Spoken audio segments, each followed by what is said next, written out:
Let's jump right into this explainer, and honestly, let's shatter a conventional illusion right off the bat. What if the scripture you're holding isn't some dusty history book documenting the past? I mean, verses 16, 24, and 25 specifically warn against treating it as just tales of the ancients. What if instead it's a living, breathing, operating system designed for right now? Today, we're diving into a fascinating structural analysis of the Quran that completely reframes how we interact with the text. We're going to unpack the profound distinction between the servant of Allah and the Mu'min, the believer, and see how this dynamic actually shifts a reader from a state of passive faith into active, hidden knowledge. So the crucial takeaway from our source material is that this book operates as what they call an Eternal Memory Tesseract. It's the sealed tongue of Muhammad, uttered first in history, absolutely, but preserved last for eternity. The text proposes something mind-bending. When you're reading it, it is actively reading you back. You have to remember while reading, that is Allah's sentence and your Rasul talking directly to you. It's not a static document, it's a highly dynamic matrix where the words are an immediate, active trust, an amanat, handed directly to today. To really wrap our heads around this, we have to define this concept of the living book. Think of it as a flawless, divine mechanism, where linear time, it's just a trial. The text itself is an active structural field, just waiting for you to plug in. Our sources literally describe it as an eternal broadcast wave. The historical figures might be gone, but their functions are permanently encoded in this text. It's a living sentence, not some dead artifact. Which brings us to a massive dichotomy, the Mumin versus the servant. Now, the Mumin traverses the path with patient faith. They submit to linear time and trust the unseen before the signs fully manifest, just like we see in verse 41:53. But the servant, they operate on a whole different level. Granted rushd, that right guidance or hidden knowledge found in verses 18, 65, and 66, they actually see the unseen reality and the mechanics behind our apparent world.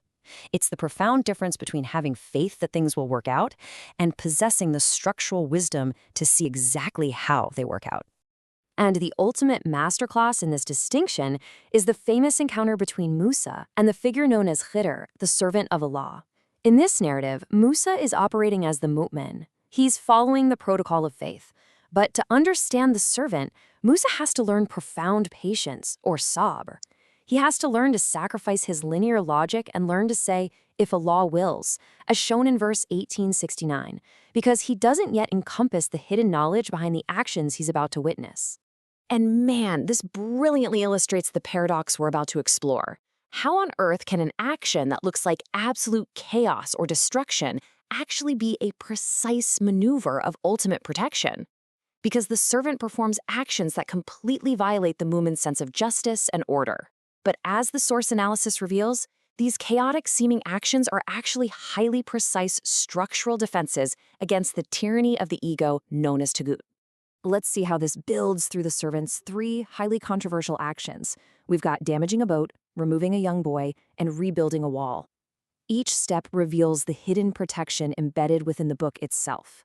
So, let's break down the actual hidden mechanics behind each one of these events. First up, verse 1879. The servant damages a perfectly good boat.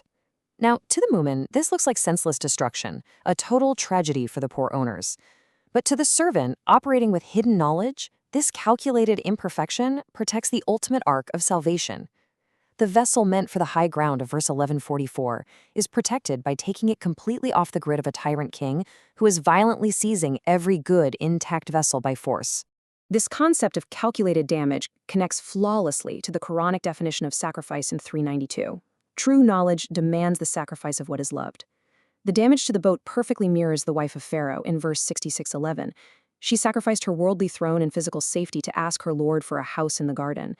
It's a necessary damage to worldly attachments to preserve the womb of knowledge from the tyranny of the ego, making sure the vessel actually reaches its true destination. Second, in verse 1880, the servant removes the boy. Again, the Mu'min just sees an unspeakable apparent tragedy, but the servant sees a proactive structural extraction. This corrupt biological branch is severed to preserve the believing parents. It profoundly mirrors the drowning of Noah's son in verse 1143, the one who sought refuge on a mountain instead of the vessel. The corrupt branch is severed to prevent the contamination of pure receptive faith. This act perfectly echoes the concept of the spiritual ransom, just like the ransom of Ishmael, found in 37:107. The biological claim literally must be sacrificed so that the spiritual lineage can be cleanly fulfilled. The boy is removed so that a better substitute, one nearer to purity and mercy, as stated in 1881, can be provided. It opens up a slot for any reader who wishes to enter the family of Dawood, referenced in 34:13. The toxic liability is traded for a clean continuation. Third, we arrive at the wall in verse 1882. The servant rebuilds a crumbling wall in a town that completely refused them hospitality. Seems like apparent folly, right? Free labor for ungrateful hosts? But beneath that wall is a hidden treasure belonging to two righteous orphans. Rebuilding that wall is the ultimate shielding mechanism, holding the treasure secure until those orphans reach maturity and can extract it themselves. Our sources interpret this wall as literally being the book itself. Drawing direct parallels to the barrier of iron and copper in 1896, the book operates as a dense physical firewall. It protects the orphans of the Mursalin, those who rely solely on the text and are severed from worldly lineages, just exactly as Musa and Muhammad were protected in the cave in verse 940.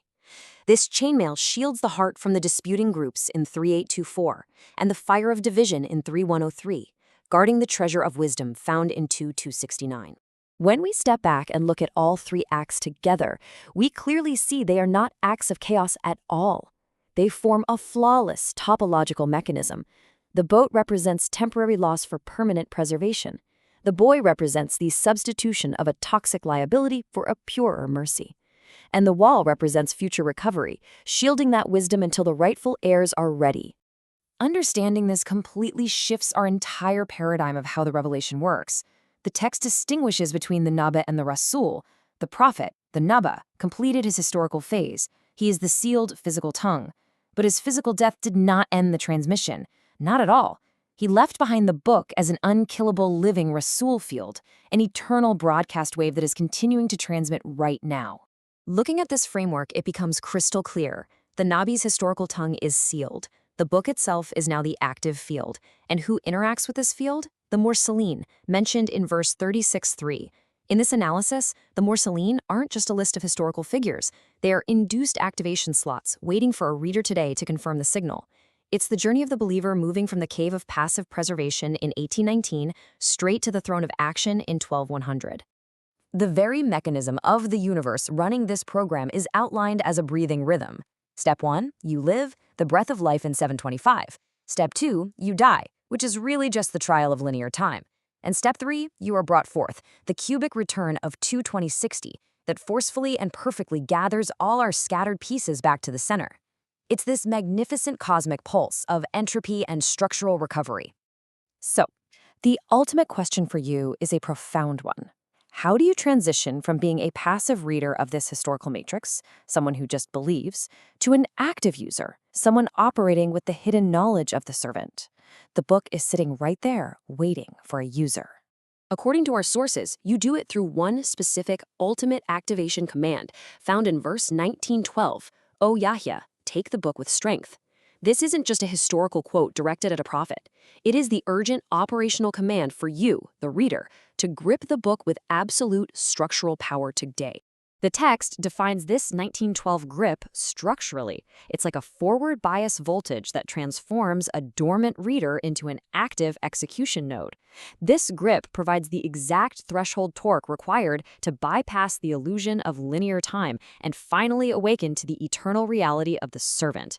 Without this firm, active grip, the reader just wanders in the default state of illusion. And how exactly is this grip applied? Through the principle of 10 to 100. It requires applying your intellect, your akal. The analysis presents this as the ultimate Quranic license for pure reasoning. It is by using your intellect and reason that you escape the mechanical stroke of the simulation and truly grasp the structural perfection of the book's protective mechanisms. So, as we wrap up this explainer, I want to leave you with this final provocative thought based entirely on the sources we've unpacked today. The Tesseract is waiting. The wall of iron and copper is built. The book is actively broadcasting. Always use your 1010 intellect. So the question is, when will you wake up from the Tagat illusion and activate the 1912 grip?